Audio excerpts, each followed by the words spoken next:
प्यारे विद्यार्थियों, आज हम निदेशालय व्यवस्था के बारे में अध्ययन करेंगे।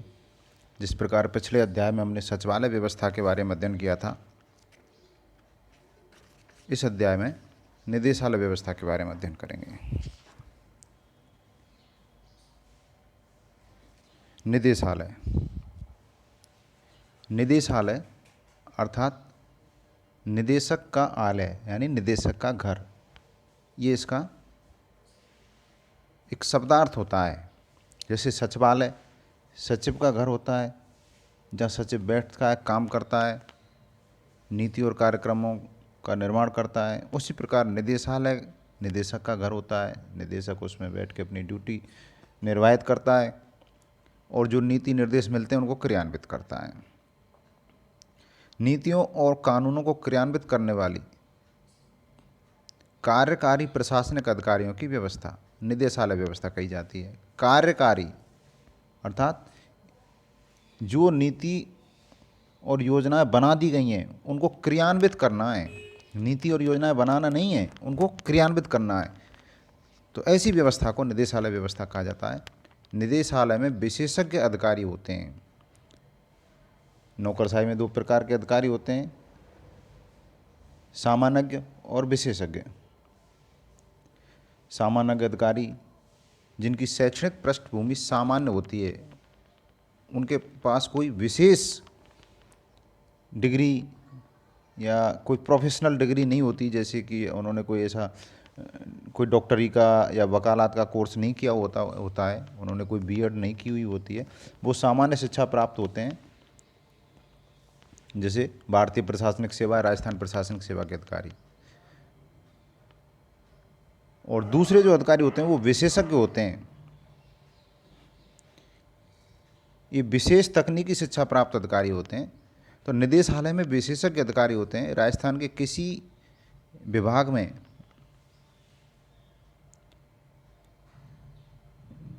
जो निदेशालय हैं वो एक से ज़्यादा भी हैं और कोई विभाग ऐसा भी है जिसमें कोई निदेशालय नहीं है।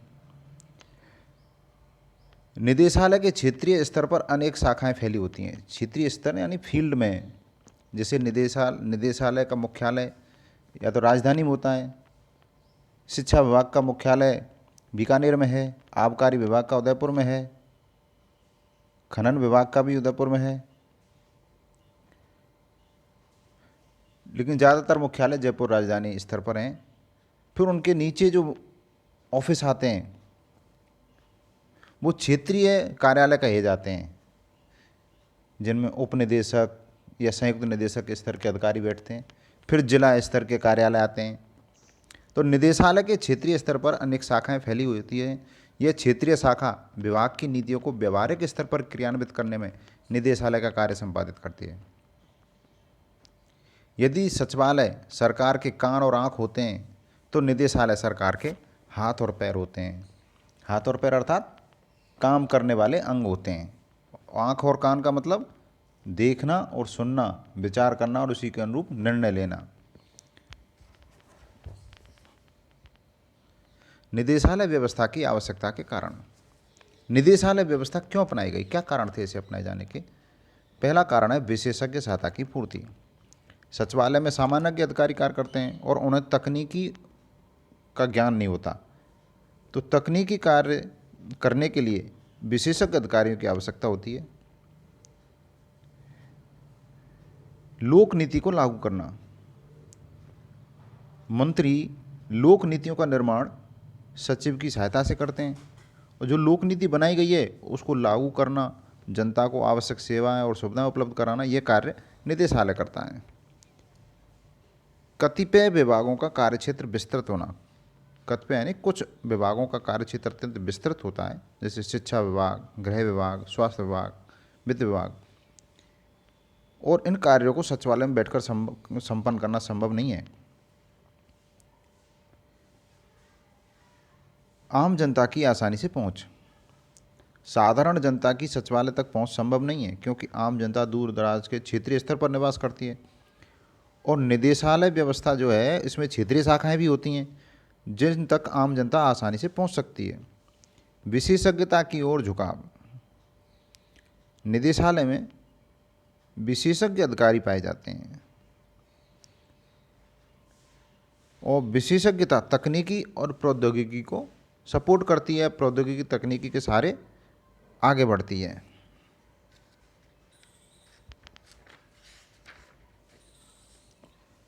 तो ये निदेशालय व्यवस्था की आवश्यकता के कारण थे। अब निदेशालय व्यवस्था की क्या विशेषता है? निदेशालय व्यवस्था की विशेषताओं में जैसे पहली विशेषता है निदेशकों का घर। जैसे सचिवालय सचिवों का आलय, उसी प्रकार निदेशालय निदेशकों का आलय अर्थात निदेशक का घर होता है। दूसरी विशेषता विशेषज्ञ अधिकारी। निदेशालय में कार्य करने वाले अधिकारी विशेषज्ञ होते हैं। ये अपने क्षेत्र में, अपने पेशे में विशेषज्ञ होते हैं। जैसे कॉलेज शिक्षा में व्याख्याता, कृषि निदेशालय में कृषि विशेषज्ञ, स्वास्थ्य विभाग में चिकित्सक, ये विशेषज्ञ अधिकारी होते हैं। निदेशक विभागाध्यक्ष। निदेशालयों के विभागाध्यक्ष के नाम से निदेशक जाना जाता है। सचिवालय से नियंत्रण।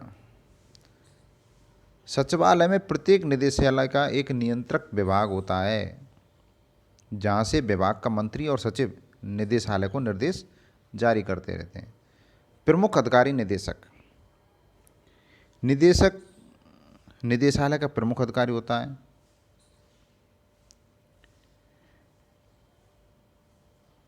मुख्यालय राजधानी में। अधिकांश निदेशालयों के मुख्यालय राजधानी में हैं।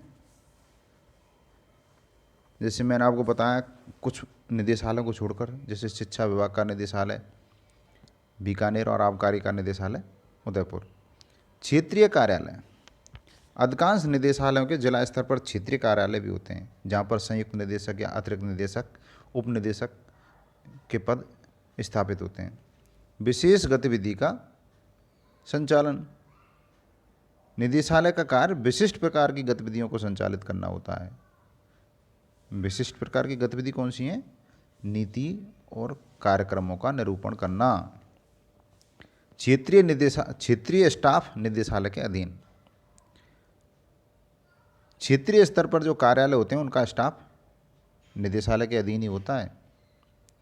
निदेशालय अपने अधीनस्थ स्टाफ के कार्मिकों की भर्ती, प्रशिक्षण, पदोन्नति, स्थानांतरण और अनुशासनात्मक कार्रवाई के प्रति उत्तरदायी होता है।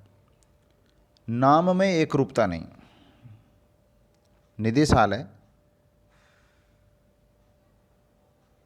जो एक संस्था है, इनके नाम में एकरूपता नहीं है। कहीं पर निदेशालय को आयुक्तालय कहा जाता है, कहीं निदेशालय कहा जाता है। निदेशक के नाम होते हैं, उनमें भी एकरूपता नहीं है। कहीं पर निदेशक को मुख्य अभियंता, कहीं आयुक्त, कहीं महानिदेशक, इन नामों से जाना जाता है। सचिवालय और निदेशालय में संबंध। सचिवालय में राज्य प्रशासन के लिए नीतियों और कानूनों का निर्माण किया जाता है, जबकि निदेशालय सचिवालय द्वारा बनाए गए नीतियों और नियमों को क्रियान्वित करता है। सचिवालय से आशय यानी तात्पर्य, मतलब सामान्य तौर पर सरकार या मंत्रालय या विभाग से लिया जाता है, क्योंकि सचिवालय में मंत्री और सचिव बैठते हैं। सचिवालय सर्वोच्च नीति निर्माण करने वाला निकाय है। सचिवालय के प्रमुख को मुख्य सचिव या प्रधान शासन सचिव के नाम से जाना जाता है। सचिवालय का प्रशासनिक प्रमुख सामान्यज्ञ होता है, जबकि निदेशालय से तात्पर्य सरकार के अधीन कार्य करने वाली संस्था।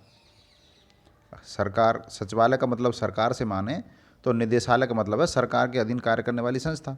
निदेशालय एक कार्यकारी संस्था है और इन्हें लायन उपकरण भी कहा जाता है। लायन उपकरण यानी कार्यकारी संस्थाएं, वो संस्थाएं जो कार्य करती हैं, निर्णय नहीं लेती, कार्य करती हैं, जनता के सीधे संपर्क में आती हैं।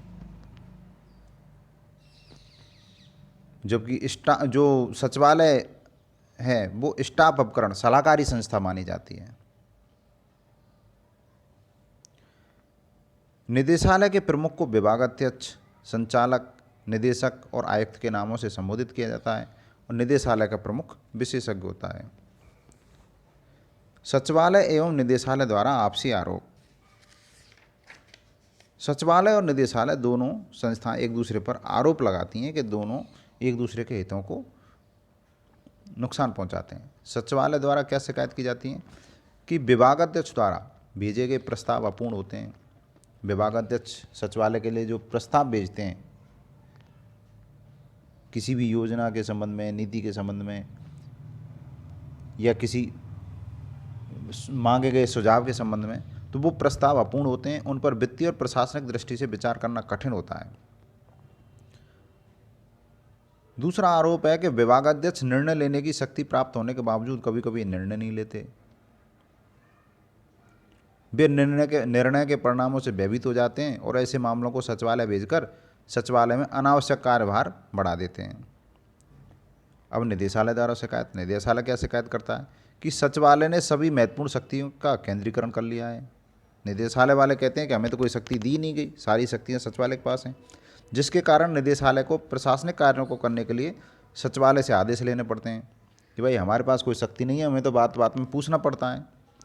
इस वजह से कार्यों में विलंब होता है। सचिवालय द्वारा निदेशालय के दिन प्रतिदिन के कार्यों में हस्तक्षेप किया जाता है। निदेशालय द्वारा भेजे गए प्रस्तावों पर सचिवालय विचार करने में विलंब करता है और सचिवालय अपने स्वयं के वास्तविक कार्यों को इसको कार्य पढ़ें, वास्तविक कार्यों को निदेशालय से करवाता है। सचिवालय एवं निदेशालय संबंध। सचिवालय सरकार की इच्छा अनुसार नीतियों का निर्माण करते हैं और निदेशालयों का प्रशासनिक नियंत्रण करते हैं। कानून और नीति निर्माण में सचिवालय का एकाधिकार होता है। सचिवालय के सचिव को अधिक वेतन मिलता है। सचिवालय निर्णय लेने में विलंब करते हैं। सचिवालय के पास प्रशासनिक कार्यों को करने की पर्याप्त शक्तियाँ होती हैं। सचिवालय सरकार की तरह व्यवहार करता है और सचिवालय को तकनीकी ज्ञान नहीं होता। ये सचिवालय के बारे में एक विवरण है। अब निदेशालय के बारे में पढ़ें। निदेशालय के अधिकारी विशेषज्ञ होते हैं। इनको तकनीकी समस्याओं का ज्ञान होता है। कानून एवं नीतियों का कारण बनकर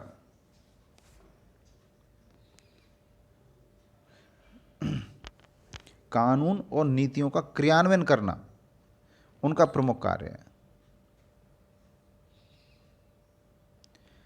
निदेशालयों के पास नीति निर्माण संबंधी या निर्णय लेने संबंधी शक्ति नहीं होती। ये टाइपिंग मिस्टेक हो गई है। निदेशालयों के पास नीति निर्माण संबंधी शक्ति नहीं होती। सचिवालय और निदेशालय के संबंधों के विवाद निपटान के सुझाव। तो सचिवालय और निदेशालय में जो आपसी विवाद है उसके निपटान के संबंध में जो सुझाव हैं, कुछ कमेटियां गठित की गई थी। पहली कमेटी 1948 में गठित हुई थी डीजी कर्वे की अध्यक्षता में। इस कमेटी का नाम था मुंबई प्रशासन जांच कमेटी।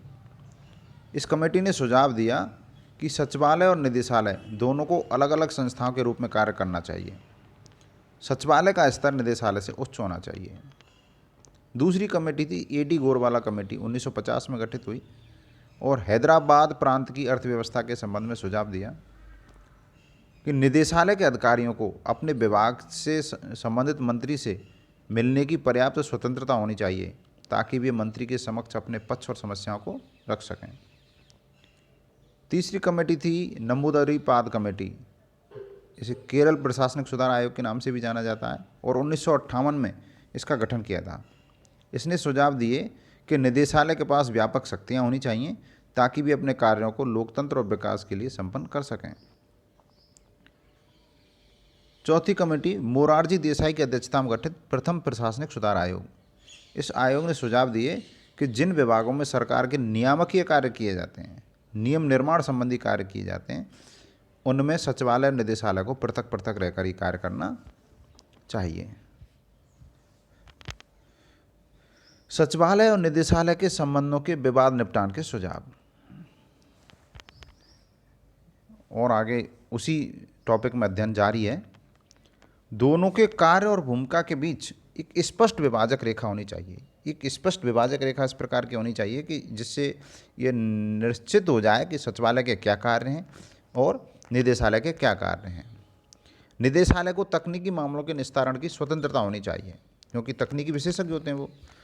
सचिवालय का भी तकनीकीकरण किया जाना चाहिए, अर्थात सचिवालय में भी तकनीकी अधिकारियों को स्थान दिया जाना चाहिए। निदेशक को सचिव के समकक्ष विशिष्ट सचिव का पद प्रदान किया जाना चाहिए। जो निदेशालय का निदेशक है उसको विशिष्ट सचिव के समकक्ष पद और स्तर प्रदान किया जाना चाहिए। सचिवालय और निदेशालय को एक ही प्रांगण में या एक ही परिसद में या एक ही कैंपस में होना चाहिए, जिससे कि उनके बीच में कम्युनिकेशन बना रहे। सचिवालय और निदेशालय के अधिकारियों के वेतनमान एक समान होने चाहिए, क्योंकि निदेशालय के जो अधिकारी हैं वो उच्च शिक्षा प्राप्त होते हैं, ज़्यादा तकनीकी विशेषज्ञ होते हैं और उनके दायित्व ज़्यादा गंभीर होते हैं।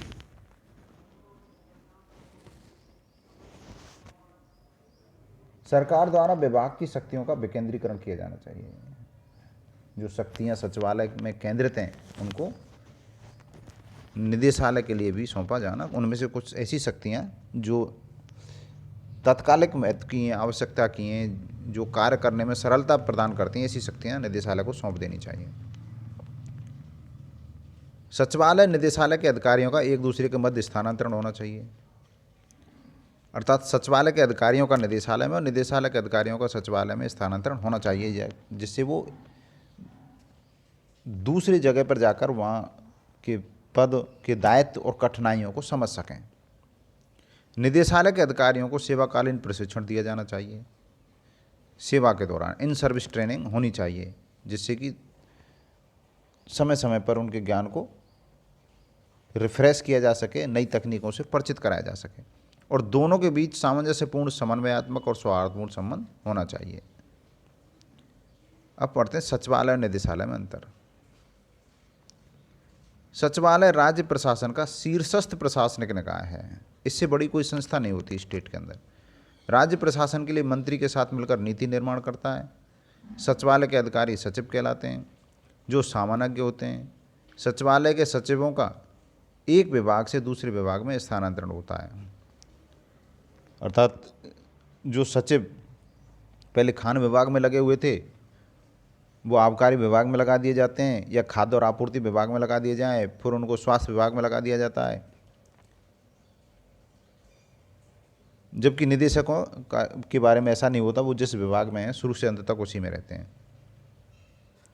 सचिवालय एक स्टाफ इकाई है, अर्थात परामर्श देने वाली सलाहकारी इकाई है। सचिवालय परामर्शदात्री, नीति निर्माणकारी और नियंत्रक संस्था होती है। सचिवालय का प्रशासनिक आकार छोटा होता है। सचिवालय राज्य की राजधानी में स्थित होता है। सचिवालय का मंत्रियों से प्रत्यक्ष रूप से संपर्क रहता है, क्योंकि मंत्रीगण भी सेक्रेटरीट में ही बैठते हैं। सचिवालय का मंत्रियों से प्रत्यक्ष रूप से संपर्क रहता है और सचिवालय राज्य प्रशासन के मस्तिष्क के रूप में काम करता है। यहाँ बौद्धिक स्तर या इसे बौद्धिक स्तर माना जाता है, यहाँ चिंतन से संबंधित कार्य होते हैं। निदेशालय सचिवालय की अधीनस्थ संस्था है और यह सचिवालय द्वारा बनाई गई नीतियों को क्रियान्वित करती है। निदेशालय के अधिकारी निदेशक कहलाते हैं। निदेशक तकनीकी विशेषज्ञ होते हैं। तकनीकी विशेषज्ञ अपने विभाग में रहते हैं, उनका स्थानांतरण नहीं होता। निदेशालय का प्रशासनिक आकार बड़ा होता है। निदेशालय का मंत्रियों से अप्रत्यक्ष रूप से संपर्क रहता है, क्योंकि वो डायरेक्ट टच में नहीं आते, वो सचिवालय के जरिए ही संपर्क में आते हैं। निदेशालय राज्य प्रशासन के हाथ और पैर के रूप में कार्य करते हैं। इन दोनों में एक बात आई कि सचिवालय का आकार छोटा, निदेशालय का आकार बड़ा होता है, क्योंकि सचिवालय में सचिव और मंत्री, जबकि निदेशालय के दायित्व ज़्यादा हैं, उनको नीतियों का क्रियान्वयन करना होता है, तो उनके पास मानव संसाधन ज़्यादा होते हैं, इसलिए उसका आकार बड़ा होता है। राजस्थान में निदेशालय व्यवस्था। राज्य सूची के विषयों पर नीतियों और कानूनों का निर्माण राज्य सरकार के द्वारा किया जाता है और राज्य सूची के विषयों का संचालन राज्य शासन सचिवालय और निदेशालय के द्वारा किया जाता है। राजस्थान में स्वतंत्रता के पश्चात 1949 में नए निदेशालय बनाए गए। राज्य सरकार के निदेशालयों की संख्या में परिवर्तन होता रहता है। राज्य सरकार के वित्त विभाग के अधीन सबसे ज़्यादा 9 निदेशालय कार्यरत हैं, जबकि जन अभाव अभियोग निराकरण विभाग का कोई निदेशालय नहीं है। कार्मिक और प्रशासनिक सुधार विभाग का कोई निदेशालय नहीं है। तो राजस्थान में निदेशालय व्यवस्था 1949 में आई और निदेशालय कार्यकारी इकाई है। इस प्रकार आज हमने निदेशालय व्यवस्था के बारे में अध्ययन किया। धन्यवाद।